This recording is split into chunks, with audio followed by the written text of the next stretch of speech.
بسم اللہ الرحمن الرحیم۔ السلام علیکم۔ میں doctor Israr Hassan homeo and herbal clinic کے ساتھ آپ کی خدمت میں حاضر ہوں۔ ہم نے جیسے آپ کو اپنے پچھلے ویڈیو میں بتایا تھا کہ اب ہم ایک تسلسل کے ساتھ آپ کی خدمت میں یہ ویڈیوز جو ہیں یہ بھیجتے رہیں گے مختلف امراض کے لیے، اور اس میں ہم دونوں طریقے علاج، ہومیوپیتھک طریقہ علاج اور ہربل ٹریٹمنٹ ساتھ ساتھ لے کے چلیں گے۔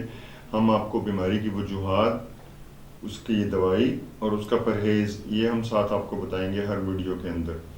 تو آج ہمارا جو ٹاپک ہے وہ ہم جو ایک کامن آج کل ایک بہت زیادہ کامن سلسلہ چل رہا ہے وہ ہے یورک ایسڈ کا۔ تو بیسیکلی یورک ایسڈ کے پیدا ہونے سے جو خرابیاں جسم میں ہوتی ہیں وہ ہم آپ کو بتانا چاہتے ہیں۔ اور بیسیکلی یہ یورک ایسڈ ہوتا کیا ہے، یہ جسم میں مختلف لیولز ہوتے ہیں مختلف سکریشنز کے، جس طرح انسولین کا اپنا ایک لیول ہے، یورک ایسڈ کا اپنا ایک لیول ہے، وائٹامن ڈی کا اپنا لیول ہے۔ تو جب یہ لیول ڈسٹرب ہوتے ہیں تو انسان کے جسم میں مختلف امراض پیدا ہوتے ہیں۔ اسی طرح یورک ایسڈ جب گردہ اس کو صحیح طرح مختلف چیزوں کو فلٹرز نہیں کر پاتا اور کچھ چیزیں گردے کے اندر ڈپازٹ ہونا شروع ہو جاتی ہیں، اسی طرح جب یورک ایسڈ پراپر پیشاب کے ذریعے خارج نہیں ہوتا اور خون میں جا کے اپنا کام پراپر اثر نہیں دکھاتا اور خون کے لیول میں بڑھ جاتا ہے، اور اسی طرح تو مختلف قسم کے جسم میں تکلیفیں، جوائنٹس میں، گھٹنوں میں، ایڑی میں، پاؤں کے پنجے میں، اسی طرح درد شروع ہو جاتی ہے اور اس میں سوجن آ جاتی ہے، سویلنگ آ جاتی ہے۔ تو ایک اچھی خاصی تکلیف کا باعث بنتا ہے یورک ایسڈ۔ تو ہم نے اس کو کور کرنا ہے کہ ہم ہومیوپیتھک طریقے علاج سے اس کو کیسے کور کر سکتے ہیں۔ تو بیسیکلی سب سے پہلے میں آپ کو یہ بتاؤں گا کہ اس میں کون کون سی دوائیاں ہیں جو بہت اچھی ثابت ہوتی ہیں۔ اس میں سب سے پہلے بیلاڈونا ہے، پھر آرجنٹم نائٹریکم ہے، لائکوپوڈیم ہے، ایسڈ بینزونک ہے، اوسیمم کینم ایک دوائی ہے جو بہت اچھی طرح گردے میں کرسٹل نہیں بننے دیتی، جس کی وجہ سے یورک ایسڈ جو ہے وہ گردے سے پاس ہو جاتا ہے اور پیشاب کے ذریعے خارج ہونا شروع ہو جاتا ہے۔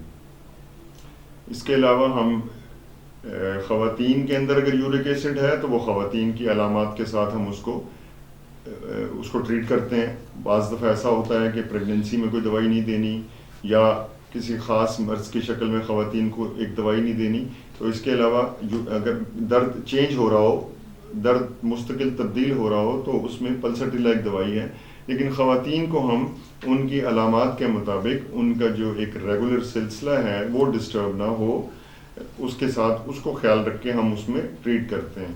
تو بیسیکلی اس میں ان دوائیوں کے ساتھ یورک ایسڈ بہت اچھا ٹریٹ ہو جاتا ہے، اور اس میں انسان کو اگر کچھ عرصہ مریض 2 مہینے، 3 مہینے، 4 سے 6 مہینے مستقل دوائی استعمال کر لے تو ہمیشہ کے لیے یورک ایسڈ ختم بھی ہو جاتا ہے۔ دوسرے طریقے علاج میں ایلوپیتھک ٹریٹمنٹ میں بہت لمبا عرصہ دوائی کھانی پڑتی ہے، جس میں وہ کیور نہیں ہوتا، صرف کنٹرول رہتا ہے۔ تو ہم آپ کو یہ دوائیاں آپ کے سمٹمز کے مطابق دے کر ہم الحمدللہ آپ کو یورک ایسڈ سے نجات دلا سکتے ہیں۔ شفا اللہ نے دینی ہے، ہم نے صرف کوشش کرنی ہے۔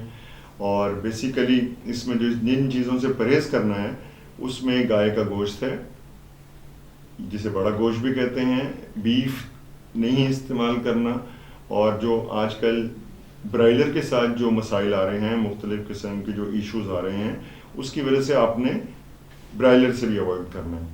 اگر آپ ہم سے دوائی لینا چاہتے ہیں تو جو ہمارے کانٹیکٹس ہیں اس پہ آپ مجھ سے رابطہ کر سکتے ہیں۔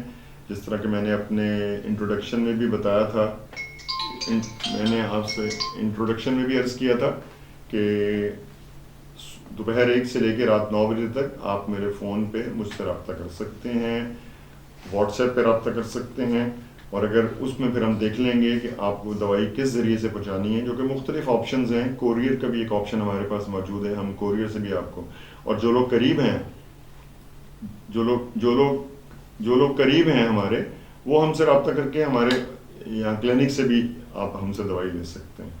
تو آن لائن ہم آپ کو دوائی کا طریقہ بتا دیں گے آپ کو کیسے ملنی ہے۔ تو یہ تھی آج کی ہماری ویڈیو یورک ایسڈ کے بارے میں۔ اگر آپ کو اس کے بارے میں مزید کو معلومات چاہیے تو آپ میرے کامنٹ باکس میں مجھ سے سوالات پوچھ سکتے ہیں، اور اینڈ میں آپ سے گزارش کروں گا کہ میرے چینل کو سبسکرائب بھی کر دیں، بیل آئیکن کو پریس کر دیں، ویڈیو کو لائک کر دیں، شیئر کر دیں.